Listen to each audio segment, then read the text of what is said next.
ناظرین، آج کل سوشل میڈیا پر آپ نے ریڈ ہیفرز یعنی لال بچڑیوں کا تذکرہ تو سنا ہی ہوگا۔ یہ بات سننے میں کافی عجیب لگتی ہے کہ بھلا لال بچڑیوں کا مسجد اقصی کے گرانے اور تھرڈ ٹیمپل کو دوبارہ تعمیر کرنے سے کیا تعلق ہے؟ دنیا میں کئی قسم کی بچڑیاں پائی جاتی ہیں، لیکن اس کام کے لیے صرف لال بچڑیاں ہی کیوں سلیکٹ کی گئی ہیں؟ کیا سچ میں یہ سب دجال کی آمد کے لیے کیا جا رہا ہے؟ کیا قرآن اور دوسری کتابوں میں بھی اس بات کی کوئی سچائی موجود ہے؟ آئیے دیکھتے ہیں کہ قیامت کی یہ سب سے بڑی نشانی پوری ہو پائے گی کہ نہیں۔ تو اس ویڈیو کو اینڈ تک ضرور دیکھیے گا۔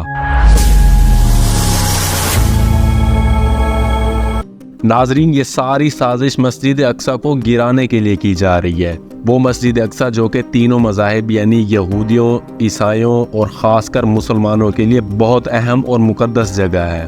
مسلمانوں کے نزدیک مسجد اقصی کی اہمیت صرف قبلہ اول ہی نہیں بلکہ یہی وہ جگہ ہے جہاں سے اسلام کی شروعات ہوئی تھی۔ عیسائیوں کے نزدیک مسجد اقصی کی اہمیت حضرت عیسیٰ علیہ السلام کی وجہ سے ہے، اور یہودیوں کے مطابق یہی وہ جگہ ہے جہاں پر ان کا مقدس ہیکل سلیمانی تھا، جس کی بنیاد حضرت داؤد علیہ السلام نے رکھی تھی، اور پھر ان کے بیٹے حضرت سلیمان علیہ السلام نے جنات کے ذریعے اسے تعمیر کرایا، اور اس کے اندر مقدس صندوق یعنی تابوت سکینہ بھی رکھا گیا۔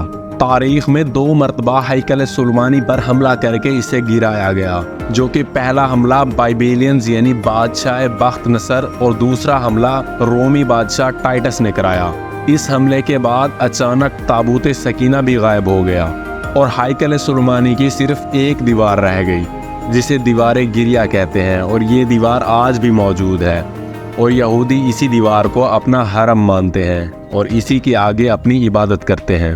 ٹھیک اسی جگہ جہاں پر ہیکل سلیمانی تھا، حضرت عمر فاروق نے وہاں پر مسجد اقصی تعمیر کروائی۔ اب یہودی مسجد اقصی کو گرا کر اسی جگہ پر تھرڈ ٹیمپل یعنی ہیکل سلیمانی دوبارہ بنانا چاہتے ہیں۔ ہیکل سلیمانی کا نقشہ بہت پہلے ہی بن چکا ہے اور اس کی تیاریاں بھی مکمل ہو چکی ہیں، لیکن 2 بڑے چیلنج جس کی وجہ سے یہودی رکے ہوئے تھے۔ پہلا چیلنج یہ تھا کہ ان کو کوئی بہانہ مل جائے مسجد اقصی کو شہید کرنے کا، تاکہ وہ اس جگہ پر اپنا تھرڈ ٹیمپل بنا سکے۔ اس وجہ سے انہوں نے پورے یروشلم کو تباہ کر دیا، اور اب وہ علاقہ مکمل طور پر ان کے کنٹرول میں ہے۔ لیکن دوسرا سب سے بڑا اور سب سے اہم چیلنج جس کا یہودی پچھلے 2000 سالوں سے انتظار کر رہے تھے، یہودی عقائد کے مطابق ایک پیور لال رنگ کی بچڑی کو ذبح کر کے اس کو جلا کر اس کی راکھ سے اپنے آپ کو پاک کرنا، اور اس راکھ کو ٹیمپل کی دیواروں کی بنیادوں میں رکھنا۔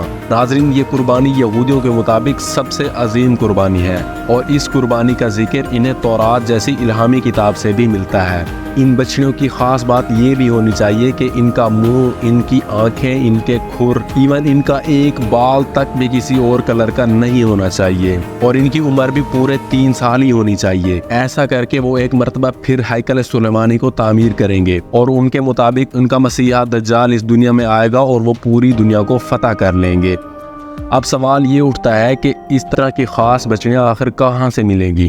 پچھلے 2000 سال سے یہودی جن بچڑیوں کی تلاش میں تھے، بدقسمتی سے وہ بچڑیاں امریکہ کی ریاست ٹیکساس میں مل گئیں، اور کیونکہ ٹیکساس میں لائیو سٹاک کو امپورٹ کرنے پر پابندی ہے تو بہت ہی خفیہ طریقے سے ان کو اسرائیل میں لایا گیا۔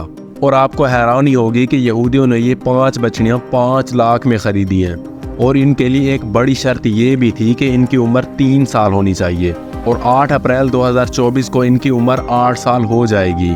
اور یہ ایک بہت بڑا انسیڈنس بھی ہے کہ 8 اپریل یعنی جس دن ان بچڑیوں کی قربانی ہوگی اس دن بہت بڑا سورج گرہن بھی ہوگا۔ تو یہ بات کافی شوکنگ ہے کہ ٹیمپل تعمیر کرنے سے پہلے انہیں مسجد اقصی کو گرانا ہوگا، اور اس کی کھدائی انہوں نے کافی عرصہ پہلے شروع کی ہوئی ہے۔ یہ کھدائی انہوں نے تابوت سکینہ کو ڈھونڈنے کے بہانے سے شروع کی، اور ویسے بھی کوئی اندازہ نہیں کہ کیا ہونے والا ہے، کیونکہ آلریڈی فلسطین میں ایک بہت بڑی قیامت آ چکی ہے۔ نہ جانے کس بہانے سے یہودی مسجد اقصی پر حملہ کریں گے اور اسے گرا دیں گے۔ اگر ایسا سچ میں ہو جاتا ہے تو شاید یہ مسلمانوں کے لیے کسی عذاب سے کم نہیں ہوگا، اس لیے دعا کریں کہ ایسا نہ ہو۔